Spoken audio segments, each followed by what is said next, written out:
Hi everybody, my name is Margaret and you're on my channel. Welcome to Booktube.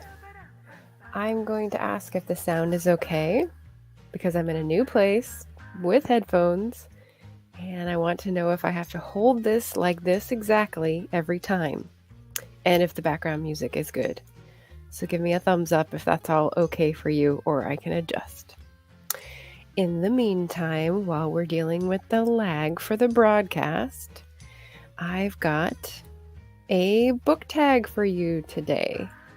So I did tease this a little bit. We're going to be roller skating through this, a lot of books. It's the mid-year freakout book tag.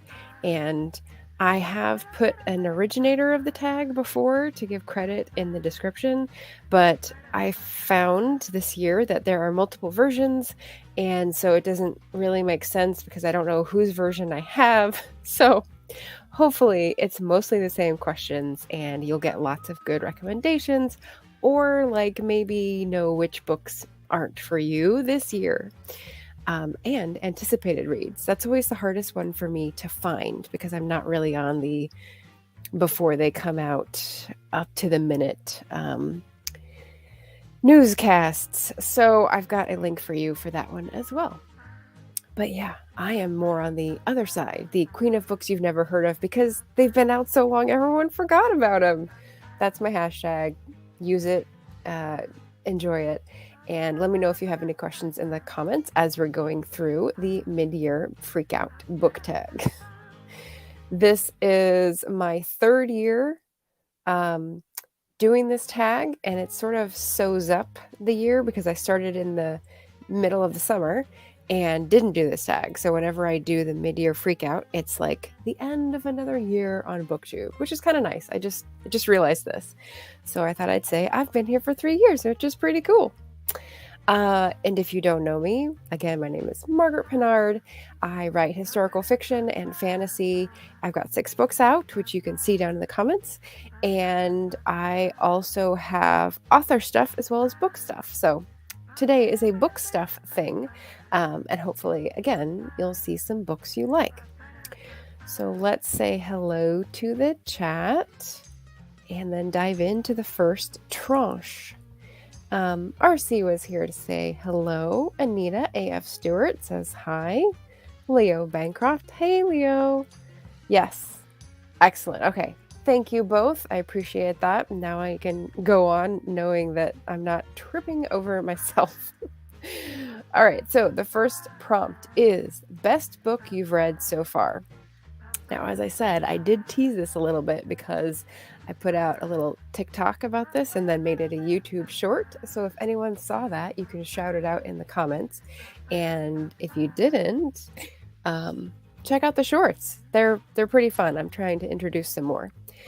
But what I did for the TikTok was, because it's so short, I had to choose one. I really have 3 favorites so far. So the 3 favorites are This Time Next Year We'll Be Laughing by Jacqueline Winspear. That is a memoir of someone who's about my parents' age, reflecting back on her growing up outside London in like the 1950s. And it's gorgeous and beautiful. And she delves deep into personal issues as well as traumas, as well as things that have changed from time to time, and even her parents' childhoods and how that has affected people down the generations. And there's some supernatural, which is kind of fitting with her books, her Maisie Dobbs series of mysteries. So I love her work so much, and I'm so happy that I got to produce an interview with her. So I really loved this memoir. Also, How the Word is Passed, A Reckoning with the History of Slavery Across America by Clint Smith. And I noticed he dropped off the 3rd. He used to be Clint Smith the 3rd as a poet, and now he's just Clint Smith. He's very talented and does great research. So How the Word is Passed was a much hyped book, but it still stood up to the hype for me. It's him visiting different places around the world that have some sort of connection with the history of slavery and researching it, reflecting on it as an impact on his own life, as well as how it impacts the views Americans have of their own history and global views on America, and like really interesting dovetailing perspective. So I really, really liked this, both for the places he took us and for the analysis he sort of offered up. It was really, really good. And then my third favorite is the only fiction on here. It's The Bedlam Stacks by Natasha Pulley. And this is a surprise favorite because it's my first Natasha Pulley. It's historical fantasy, though I didn't know that when I started it. She's very convincing. She puts in lots of interesting details. She creates a very convincing alternate world and moral system. So that was really fascinating.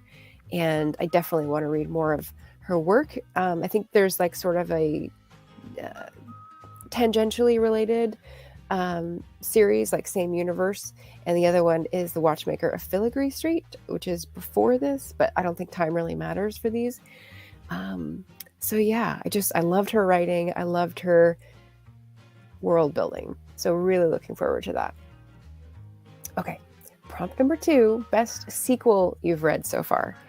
And I don't go through series like bing, bing, bing, bing. I don't like read them in order. I'm not very focused in that way. And so I like to find an author that I like and read more of their work, maybe like every other book that I read, but I don't need to read them in order. Usually I end up reading them in the order that I find them, like in a used bookstore or in the library or, a good deal. So I had 4 authors who have series of which I've read books this year so far. And they are Mimi Matthews, Bailey Cates, Katrina McPherson, and Grace Burrows.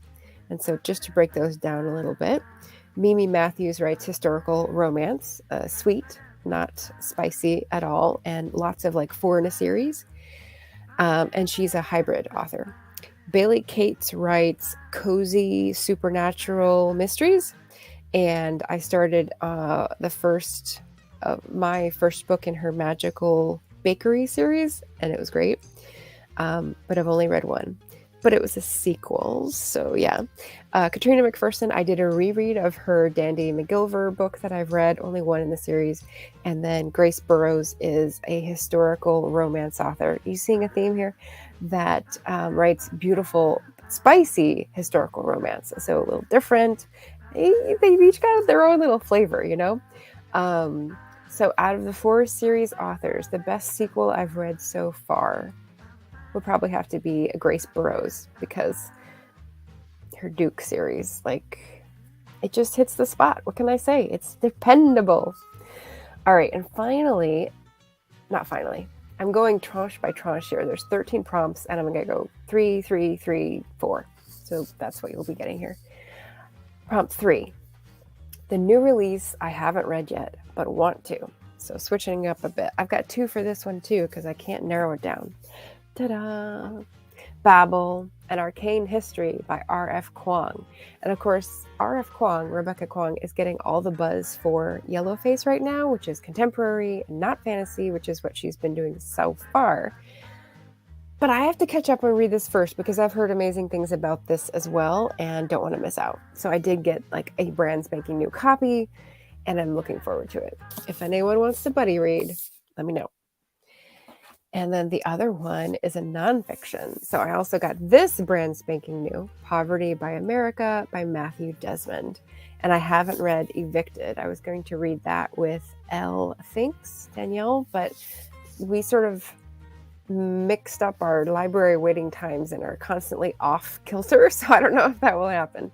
But this one I'm going to read, buddy read with Barrett if he gets some brain room pretty soon. But yes, very excited about this one. This is a nonfiction treatment of kind of like Clint Smith's book, looking at racism and slavery, looking at poverty and our economic choices and how uncomfortable they can make us. Fun times, right? Okay, so let me check in with the chat, because I think I saw it move underneath my notes here. We've got, hey Steph, Coffee Over Apples. Welcome back. Lovely to see you. Steph is stepping back into Booktube after a hiatus, so welcome. We've got Books, Gers, and Purrs. Hello, Leslie. Good afternoon. You're right, it is afternoon. I almost forgot. Leo says, ooh, I'm going to get Jacqueline Winsper's book for someone's birthday based on this recommendation. Ooh, yes. Awesome. I need to get How the Word is Passed. I hear so many good things about it. Yes. And if you have the choice, I listened to it on audiobook and it was really good hearing his voice. And I don't know. I like audiobooks. And so if that works for you, I thought it was a very well done version. I know Steph just finished Babel and absolutely adored it. I think I saw your updates on Twitter and you were trying to contain it and it was very hard. Yes. And Leo says, I need to read Evicted. I know. Well, maybe we can do a 3-way. I think it's going to be after Poverty. Elle Thinks is the channel that I was trying to coordinate with, and we just keep missing each other in terms of our library holds.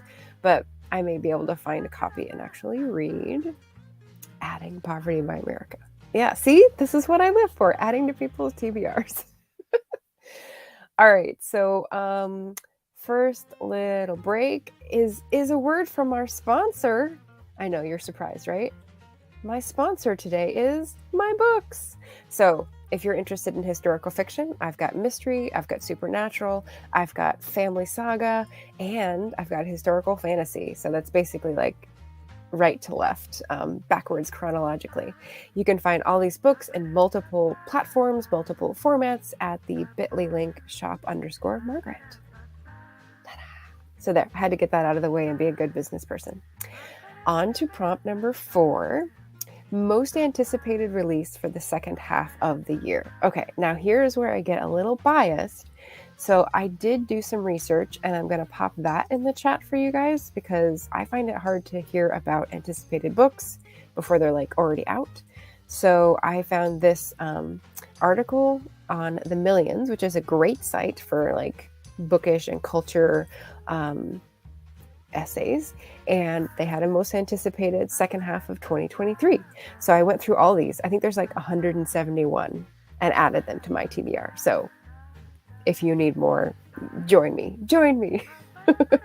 I thought that was really cool. They did a nice little blurb about each one, and I could find more elsewhere on the website.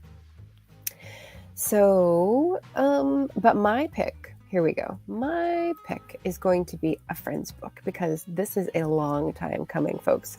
Some of you know I help out A Mighty Blaze and produce for them. And I first started producing Mighty Mysteries with Sarah DeVello. And she started out with nonfiction, PR, yoga, very different niche, and has spent like 8 years like researching, talking to people, doing interviews, and then getting an agent and sort of switching her whole focus of her writing to mystery. And it's a historical mystery. So it's in the 1920s. It has to do with someone who disappeared in New York City in the like roaring 20s. And it's called Broadway Butterfly. And right now there's a giveaway going. It's called DeVello Pre-Order, as you can see from the link. And it's Murder by the Books doing a special. You get a tote bag, you get a gift card, you get a mug, and you get the book, which you're actually paying for. But all this stuff is included if you win the giveaway.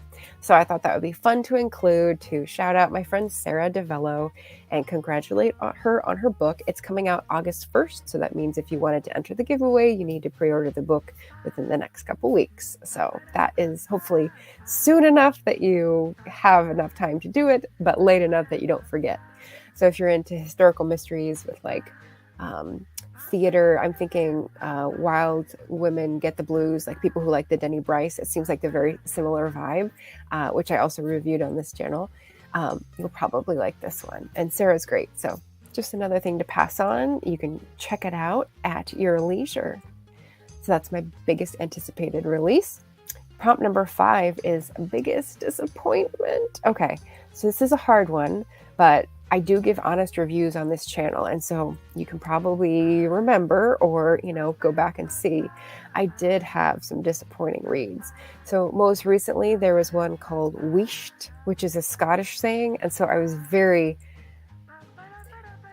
very excited for this book. It was going to be like, not self-help, but just sort of like counterculture, kind of like How to Not Always Be Working, like that little book, but a bigger format, like sort of a coffee table book, and like a nice meditative,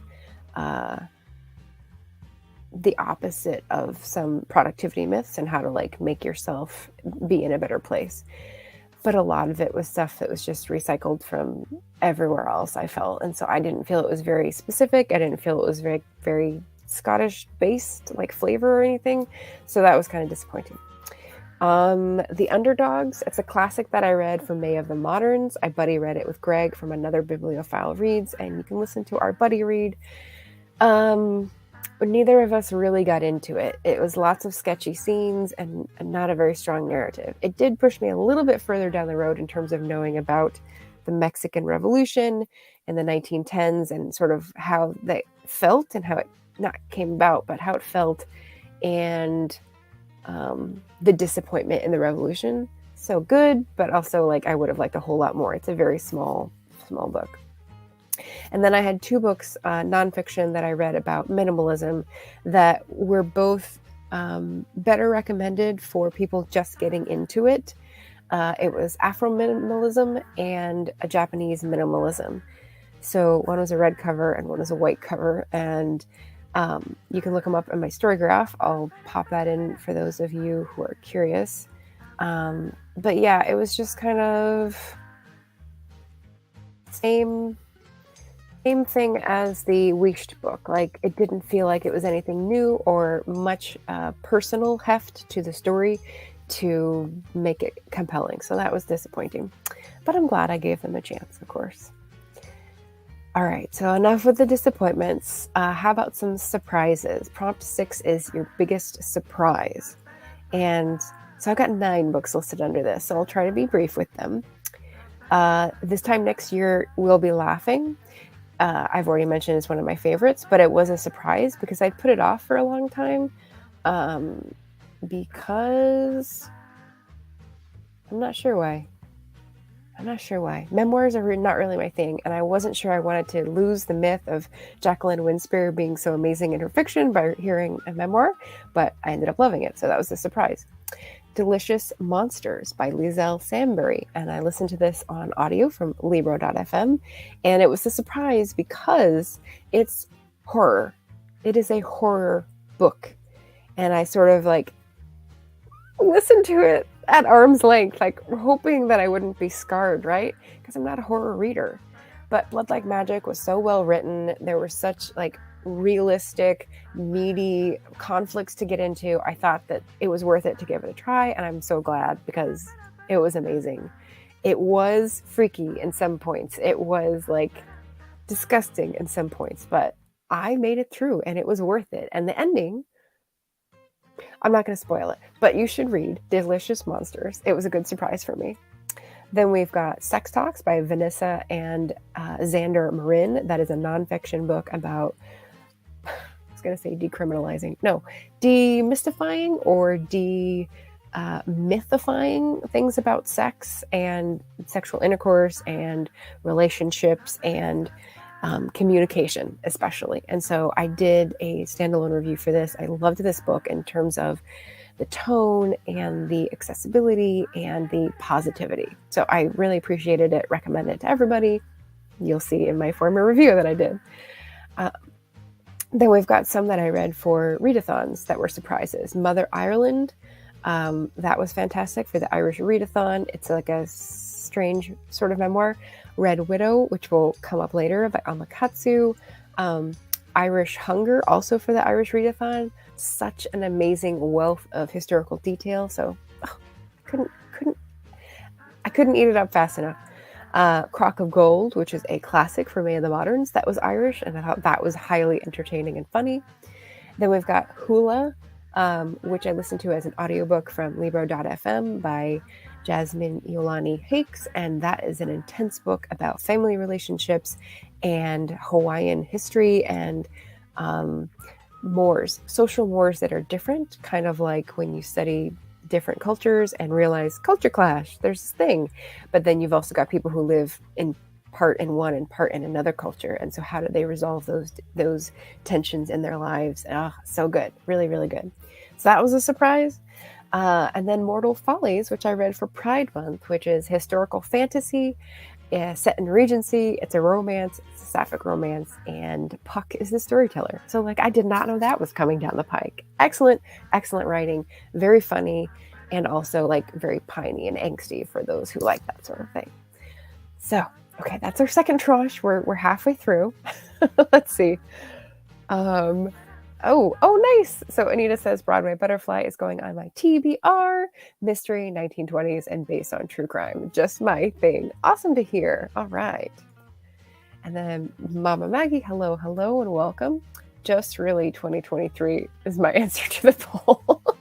Oh, that's right. We have a poll in the YouTube chat. So if you're on LinkedIn or on Twitter, you can log into YouTube and like here and be able to participate in the poll. And it's a very simple one, but it's kind of fun to see where people are at. I asked, does 2023 feel like a better year for books than 2022 or worse? And we've got 7 votes so far. So feel free to weigh in on YouTube on my channel at Margaret Pinard and make your voice heard. So I've put my thing in Storygraph. This is my link to my Storygraph if anyone's curious about the disappointment books and feel like they might be interested. Check them out. Ooh, yes, Red London. I know. Yeah. Anita's giving us the juice on the sequel. And as I said, I don't read sequels or series in sequence. That's the word I'm looking for. But I will eventually come back to read it and like make it feel new again, you know, kind of like when you love something to eat. If you eat too much of it, it sort of loses its flavor. So I like to go away and come back and be like, oh, dazzled once more. Okay, so the second break is time to say, hey, if you're here and you're enjoying my recommendation style, like the stream, subscribe to the channel, or leave a comment. I'd love to see your name and hear what you have to say, and maybe you have an opinion that differs, and that's okay too. We like that here. Okay. Again, that was my, I did my responsible business person thing. On to prompt 7. Favorite new author, debut or new to you? Okay, and here's where Anita just recommended Red London, and I just read Red Widow after waiting like a year. So Alma Katsu is someone who I heard about from being on A Mighty Blaze, and I was especially intrigued because she went to SAIS, which is the same grad school. She then went on to work for the CIA, and that's how she got a lot of her experience and details to write these spy stories. So Red Widow is a contemporary CIA spy thriller, and it's like a mole kind of investigation. And I haven't read a lot of those. I think I've listened to a few growing up with my family on road trips, but this one is super, I don't want to say timely because it's not going to expire, but it just feels very possible right now. And the concerns of the main character are things that are still up in the air, shall we say, and still very applicable. So I really loved her writing style, her pacing, her structure. I thought it was very effective, and I was on the edge of my seat with this one. So I'll be very excited to read Red London because London, obviously, very excited. Favorite new author, I mentioned Jasmine Iolani Hakes with Hula, also wonderful. Alexis Hall, the author of Mortal Follies, definitely going to read some more. She is the one who wrote Boyfriend Material, Husband Material, and a lot of other things. She's very active on social media and stuff, so I'm looking forward to seeing some more of her work. And then also new to me and a debut was Omolola Ijeoma Ogunyemi, who wrote Jollof Rice. So that is a book that takes place mainly in Nigeria, but also in relation to other places. So like there's 4 girls growing up in a boarding school, and there's a series of short stories that give us snapshots of scenes in their life, both that they shared with each other, including the pivotal scene that like sort of diverged their lives, as well as individual lives and how they are grappling with being Nigerian American or being in Nigeria married to an African American who was there, all these sort of different permutations of identity. And it starts in like the early 1900s. So you get sort of family generations of this.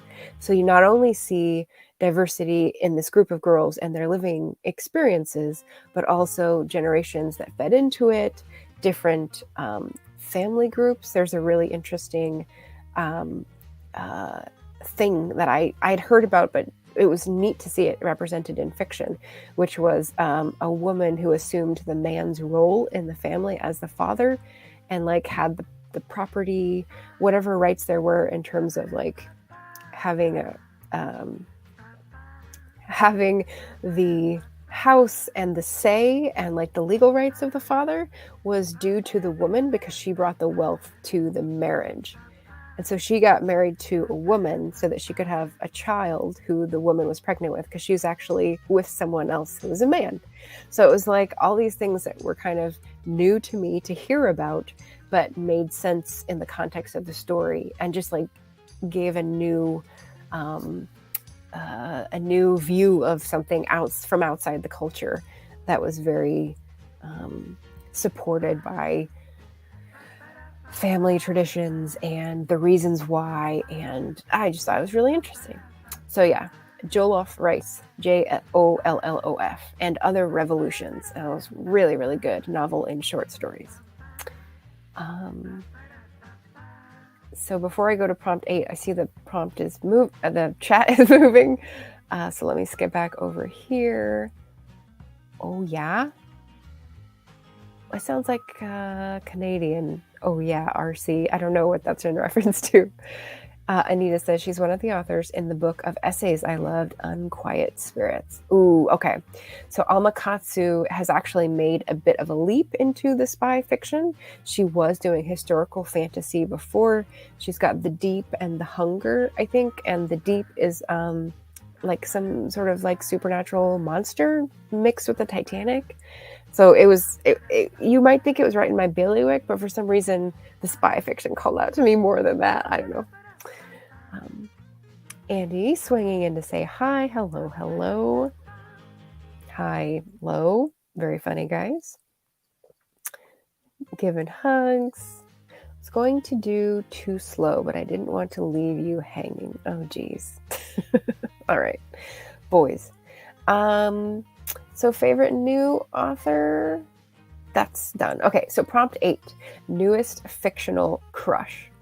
Well, as you may have noticed, I did have a few historical romances in there, as well as contemporary romances. So it's very easy to pull a few crushes. And of course, I can't just pick one.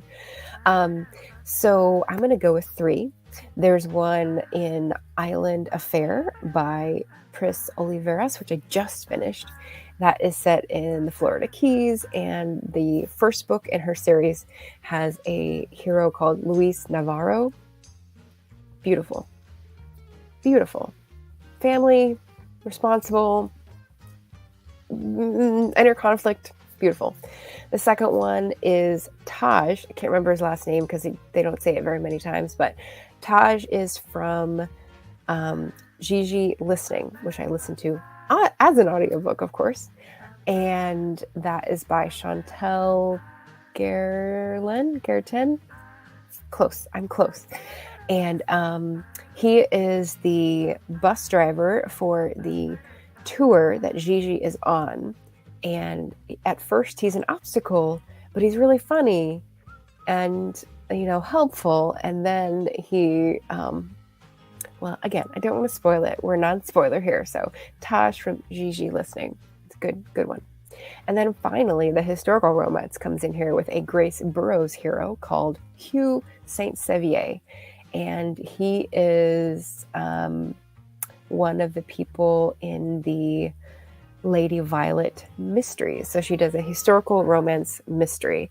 And I've said this before on my channel. I love a genre mashup. That is one of my favorites, historical romance and mystery. Give it all to me.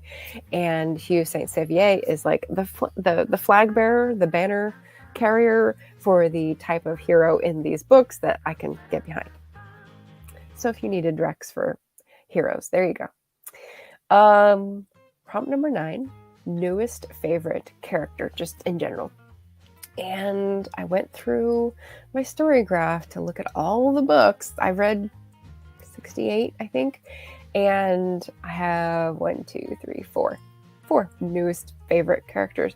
So Brishen and Ildiko from Radiance by Grace Draven. Now this is a very hyped book talk book, and I got an ebook and was a little afraid that it would not meet expectations because it was so hyped, but it was gorgeous. I think I gave it 5 stars. They're sort of Romeo and Juliet, but very sci-fi fantasy, and the author does a fantastic job of consistently, and not just like introducing how people learn other points of view. Like, beauty is not beauty to a different culture, but when you can see redeeming qualities, hold on to those and be open-minded enough to change your mores. Like, oh wow, the world really opens up. So I loved how the author did this in Radiance. And there's more in the series too, but I haven't continued yet because I want to come back and just have the flavor dazzle me again. Then we've got Zora. I love the character Zora from Zora Books' Her Happy Ever After. So this is a contemporary romance where Zora is a DC bookstore owner. Yes, please. And she suddenly has, from no choices, 2 choices. Very eligible Black men who come into her bookstore and have a bit of an issue with each other, but she's now got to find out, like, what's the deal? And wait, which one do I like more? So I found this very entertaining, as well as loving having a bookseller character. Then we've got Raphael from the Bedlam Stacks, earlier noted in my new favorites. Raphael is one of the characters who is native to Peru and has a very intimate relationship with the people who he ministers to. He is a priest, and the person who we are following from England to Peru, I believe it's Peru, liaises with him to try to do something dastardly, but ends up learning a little bit more about the culture. So yeah, I'm not going to say any more about Raphael. He goes through such a journey. I want you to experience it for yourself. Third one is Lindsay Duncan. So she's the protagonist in Red Widow by Alma Katsu. And then all 3 Nigerian girls that we follow from youth to adulthood in Jollof Rice and other revolutions. Definitely using that as a model for a novel in interlocking stories, because I thought that was pretty brilliant. Okay, so that is 7, 8, 9. Take another little break, and I'm going to give you upcoming events for the channel. So one of them concerns a book that I will mention later. I will hold it until later, actually, now that I think of it. That is going to be a writing craft. A bunch of us are going to review a writing craft book about book marketing and put them out at the same time on July 23rd. I have finished it, and you will get to hear about the book review. So that's something I know in advance. I don't normally know in advance. And then the other upcoming event that I'm very excited about is we're going to be celebrating 10 years in publishing. Who's we? I don't know. Who else could have been in publishing for 10 years? You will have to wait to find out. On August 5th, I will be hosting 2 other folks who are on this platform. Excuse me. And we will be talking about some fun stuff, some hard stuff, some, I don't know, trivia, and just generally having a fun time. So August 5th. And if you're here, you can comment if you're going to be on, if you want to let people know. Okay, last tranche for the mid-year book freakout. Number 10, book that made you cry. Oh, I should check in with the chat. Yes. Oh, I see. Upper Midwest. See, I was going Canada because it's basically the same thing. Oh, Anita says, correction, Black Cranes and Anthology. That is the one that Alma Katsu is in. There's 3 books in that series, and I get them mixed up. Oh, okay. I like it. Thank you for letting us know. And then Andy says, somewhat worried. Why is he's just now cottoning on that panda is in the title. Good job, Andy. It's not a reference to you. It's just something I found in Canva when I was doing the thumbnail, so I included it. Don't read too much into it. Okay, so prompt number 10, book that made you cry. I am going with, I haven't had that many this year, so the only one I could think of was Gigi Listening. That phone call with her brother. Oh my gosh. So one of the things that book does really well is like someone who feels like they're abandoned or someone didn't show up for them, and she finally faces up to that feeling, and it is really it's gut-wrenching, and so that did make me cry. Prompt number 11, a book that made you happy. And as I was chatting with Melissa of Fully Booked about this in her comments, this was the hardest one to figure out. So I'm going to wait and tell you guys this one at the end because you'll see why. Prompt number 12, most beautiful book you've bought so far this year or received. And I've got 3 for this one, but I've only got 1 in my hand. So this one I bought. This is another friend's book. It's called Daughters of Nantucket. It's by Julie Gerstenblatt, who's a fellow A Mighty Blazer. And she's explained about the cover and how it's come to be, but I really, really like it. It's glowy. There's like a gold tint. There's the Hamilton sisters up there on the whale tail, as well as a deep sort of jewel colored background, and then like a gradient waves in the bottom with a ship. And I just think it's very perfect for the book. So yes, there's that. I've also got Mending Life. So this is a hardcover book that I received as a gift.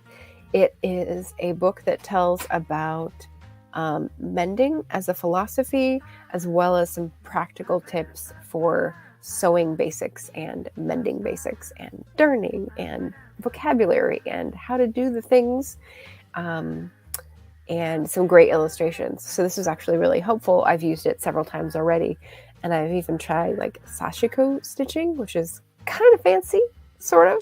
It's kind of like the idea of that Japanese art of mending pottery with gold so that you highlight the imperfections, because imperfections can be beautiful as well, but with sewing. So you're highlighting the fact that you're having to reinforce a piece of the fabric because that makes it more beautiful, that it's loved and cherished and cared for and not just thrown away. So I loved that idea, and the book was so very well done. It's done by 2 sisters, and like as an homage to their learning. And I just think it's perfect for this time period for people like me who are trying to be more self-sufficient, and not in a doomsday prepper way, but in a consume less, use things for longer, have less of an impact on the environment way. So Mending Life, can't recommend it highly enough. And then the other beautiful book was an impulse purchase. I went into a bookstore and bought a new paperback called The Last Heir to Blackwood Library. And this is by Hester Fox.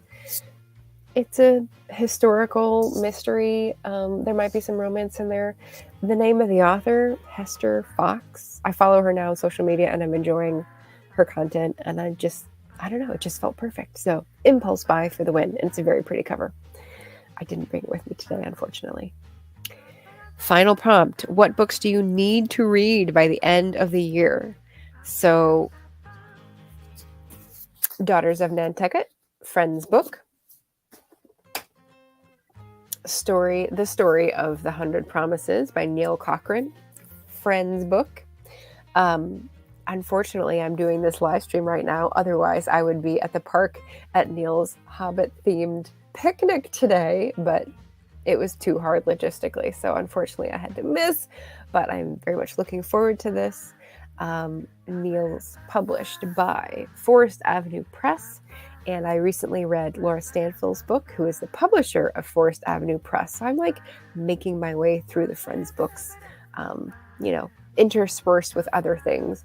This is a Beauty and the Beast retelling, queer retelling, historical, I'm very excited to read Neil's writing. I've read 2 else of his books, but a long time ago, and he's unpublished those. So this is what you got to go on. And then the last book, nope. Okay. I have read this, and this is what you're going to be hearing about July 23rd from several of us authors. You Must Market Your Book by Honorée Corder. So I just wanted to ping that in case anyone is interested in the book marketing. And then finally, books that made you happy. You remember that prompt 2 prompts ago? It's coming back in to play now because I don't have it in my hot little hands. I keep checking my mailbox, but it's not here yet. But when I do, this book has already made me happy. It's called The Stygian Collection, and I'm in it. But I haven't read the whole thing. I've been waiting because it's 25 different pieces. I have one piece in there of short fiction that I'm really proud of. It's science fiction, but it fits in with this Stygian theme, which is the river Styx, which is dark, which is life and death, which is philosophy, which is musings of fantastical mystery. I just finished on that because I didn't know where I was going with that. But it has made me happy because I've been on several streams, I've been on several Zooms, I've met and heard from the other contributors to this anthology, other author tubers, the publishers, the editor, the artists, like everyone who's contributed to this just gives of themselves and is very excited to launch the new press and like to help with the Kickstarter. And it just, there's so much positivity going into this effort that from January to July 1, when it launched, it has made me happy to be a part of it, like at every step of the way. So that is my trick last answer that I am happy to share. Let's see. So we've got some questions before we wrap up here. Leslie said, I thought it would be the guitar player. We were talking about covers for Starstruck, and I was being funny about having the guitar player be the better cover. But nope. A funny guy will get me every time. See? Yeah, especially if you're imagining him. Like, it's easier to imagine the humor hitting than imagine like an exact right combination of features, because that doesn't really compute for me. I don't have a type. I love me some Canva, but I also like pandas. Yeah, like the gold tint and wave. Yeah. Felicia is here, dreamingtruth.author. Hello, welcome. And yay, Maggie likes the purple and gold. Yeah. She did a lot of explaining about the cover, but the fun thing is that when she was on tour last month, she also did outfits to match the cover. And I was like, this is the content I'm here for. The extra-ness that we all want to be on tour, right? Yeah. Maggie saying, you must market your book. That title is calling her out. It's okay. It's fine. You'll hear about it. Andy says, can't wait for that book marketing book review. Yes. And here is the link for the Stygian collection to purchase. When we launched, it was only available as a paperback, and so the shipping was actually pretty high coming from Canada from the publisher, but they then uploaded the ebook version, and so now you can get either one through this affiliate link and help support a fellow author tuber. So there you go, folks. Leo, I can't wait for my copy of the Stygian collection. Yay! Awesome! Thank you so much for ordering. It's a small press. They're based in Montreal. There's some French speakers. There's some tour guides. Like, this collection is going to be so different and like everyone's different visions of Stygian as a prompt that I'm very excited to read the other folks' pieces as well. Oh, and Maggie says, I think the water bottle is very pretty from the Stygian shop. Ooh, okay. I haven't looked into their merch, I don't think. So I know they had add-ons on their Kickstarter. Maybe they've taken the same products and put them on their merchandise shop. That'd be pretty cool. They had like bats and stuff and like stickers. So Nice. Very cool. Ooh, okay. So at 45 minutes, this is a longer one. So thanks for tuning in. I am very happy to report back that my year, let me close the poll here. My year so far in books feels, I don't know, I think it feels better than 2022. I haven't published anything this year, but my reading year, I suppose, is what's making me feel good, because now that I go through all these books, there are a lot of really good books, really good characters, really good new authors to me. And, that makes me happy. So I'm going to say yes. The poll is reporting I no longer have any objectivity as the winner at 61%. 2023 is better at 30% and worse at 7%. And I think that might be RC. I don't know. I'm going to call people out. Oh, okay. So Maggie says they also have a yellow coffee mug. She likes coffee mugs. Yeah, nice. Well, glad to hear people are checking each other's stores out. That's always fun. I will be, as I said, doing a writing craft review and then doing a 10 years in publishing celebration. Again, if you're one of those authors coming on here later, feel free to pop in a comment about how excited you are about August 5th, Saturday. But in other news, it's the weekend. Enjoy the rest of it while you can. I hope you have lovely weather. I hope you get plenty of rest and good reads in store for you.